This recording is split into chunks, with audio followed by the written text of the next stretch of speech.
Hi, welcome back. I'm Mira, and I'm so happy you're here.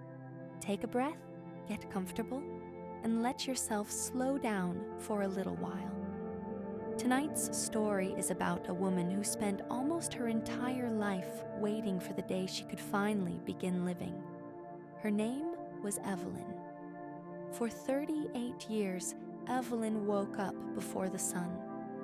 At 6:15 every morning, her alarm rang.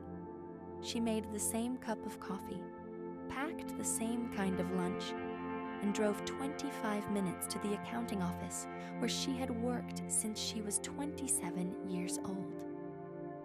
Evelyn wasn't unhappy, but she was always waiting. When her friends invited her on a trip to Italy, she smiled and said, "Maybe when I retire." When her sister asked her to spend a week at the beach, Evelyn said she couldn't take the time off. When she saw a pottery class advertised near her house, she saved the flyer in a drawer. "Someday," she whispered.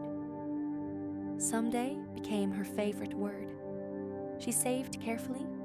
She paid off her little house. She contributed to her retirement account every month. She rarely bought expensive clothes and drove the same car for 14 years. Evelyn had a plan.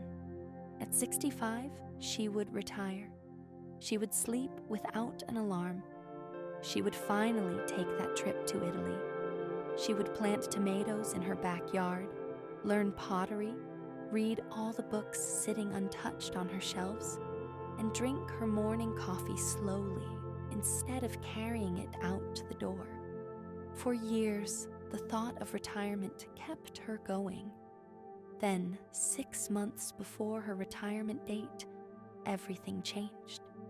Evelyn was sitting at her desk one Tuesday afternoon when her phone rang. It was her younger sister, Claire. Claire had gone to the doctor after experiencing headaches and unusual exhaustion. What she thought would be a routine appointment had turned into several tests. The results were serious. Claire needed treatment, and because she lived alone, she needed help. Suddenly, Evelyn's carefully planned future disappeared beneath hospital appointments, medication schedules, insurance calls, grocery runs, and long evenings sitting beside her sister. Evelyn postponed retirement. Just for a few months, she told herself. But months became more than a year. One evening, after Claire had fallen asleep, Evelyn walked into the kitchen and noticed an old photograph hanging on the refrigerator.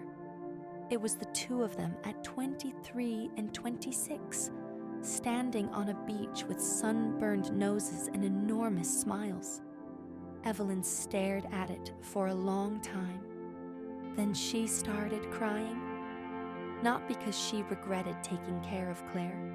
She would have done it 1,000 times over. She cried because she suddenly understood how much of her own life she had spent waiting for permission to enjoy it. She had treated happiness like a reward she would receive after working hard enough, after saving enough, after becoming responsible enough, after retirement. But life had never promised her that someday would arrive exactly as she imagined it. A few months later, Claire's health began improving, and something inside Evelyn changed too. She didn't quit her job immediately. She didn't empty her savings or suddenly abandon every responsibility. She simply stopped postponing everything that made her feel alive. She enrolled in the Saturday pottery class. She started eating breakfast on her porch instead of rushing around the kitchen. She took a 3-day trip with her best friend. She planted tomatoes before retirement. And one afternoon, she finally bought the plane ticket to Italy. Not for 5 years from now, for that fall. When Evelyn eventually retired, the day was beautiful. Her co-workers bought her a cake. Someone decorated her desk. There were hugs, photographs, and tears. But retirement no longer felt like the beginning of her life, because Evelyn had already started living it. And maybe that's the lesson tonight. Planning for tomorrow is wise. Working towards something matters.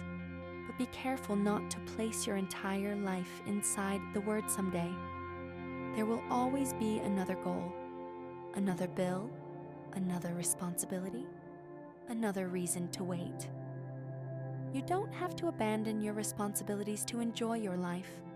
Sometimes living looks much smaller than that. Drink the coffee slowly, call the person you miss, take the class, wear the dress, watch the sunset. Book the little trip when you responsibly can. Use the nice plates, because the life you keep preparing to live someday is already happening. And maybe you don't need to wait until everything is perfect to begin enjoying it. Maybe you can begin with something small tonight. I'm Mira, and I hope this story reminded you that your life isn't waiting somewhere in the future. It's here. And I'm so glad you're here too.